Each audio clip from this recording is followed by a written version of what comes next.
22 अप्रैल 2025।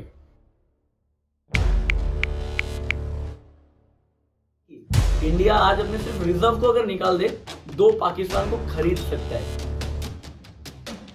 तो इस बार government of India ने लॉन्ग टर्म इम्पैक्ट डालने के लिए कुछ मेजर स्टेप्स लिए हुए हैं।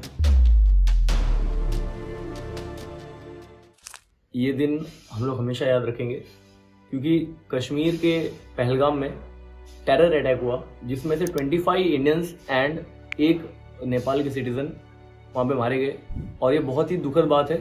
और उसके जस्ट बाद 23 अप्रैल को गवर्नमेंट ऑफ इंडिया ने 2-4 डिसीजंस लिए जिसमें से एक था इंडस रिवर ट्रीटी जो पाकिस्तान के साथ साइन किया हुआ था और उसको अब सस्पेंड कर दिया गया। आगे से ये ट्रीटी जो है डिसकंटिन्यू हो जाएगी।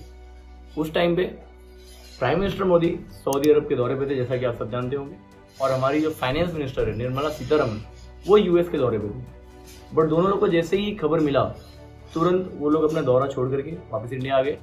तो इस बार गवर्नमेंट ऑफ इंडिया ने लॉन्ग टर्म इम्पैक्ट डालने के लिए कुछ मेजर स्टेप्स लिए हुए हैं जिसमें से नंबर 1 की आज हम बात करेंगे और आगे करके और भी वीडियोस आएंगे जिसके लिए आप हमारे चैनल को सब्सक्राइब कर सकते हो।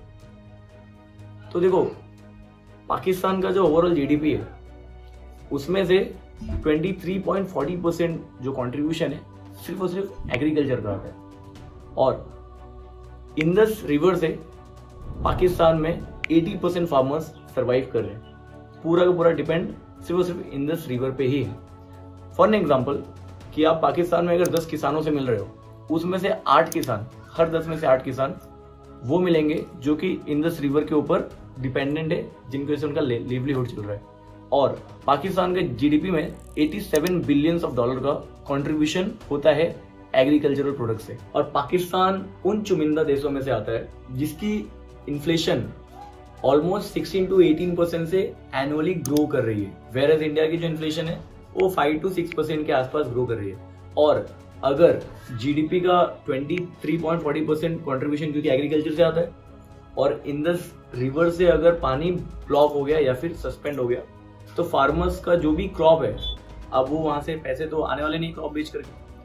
और दूसरी बात है कि खुद के कंट्री में जब राशन ही नहीं रहेगा तो खाएंगे तो उनका इन्फ्लेशन ऑटोमेटिकली और बढ़ जाएगा, उनको बाहर से राशन लेना पड़ेगा।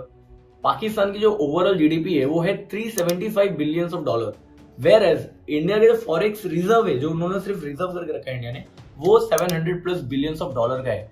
यानी कि इंडिया आज अपने सिर्फ रिजर्व को अगर निकाल दे तो पाकिस्तान को खरीद सकता है। यहाँ पे कंपैरिजन की कोई बात ही नहीं आती है। और जैसा कि आप लोग जानते ही होंगे कि बैटलफील्ड में लड़ाई गन से, एयरक्राफ्ट से, स्पेसक्राफ्ट से नहीं जीती जा सकती। अगर आपको बैटल जीतना है तो आपको इकोनॉमिक स्ट्रांग होना बहुत जरूरी है। तो पाकिस्तान का और इंडिया का कोई कंपैरिजन ही नहीं है। पाकिस्तान आज नहीं कभी भी नहीं जीत सकता।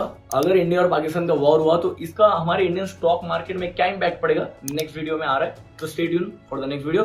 Subscribe the channel, share with your friends.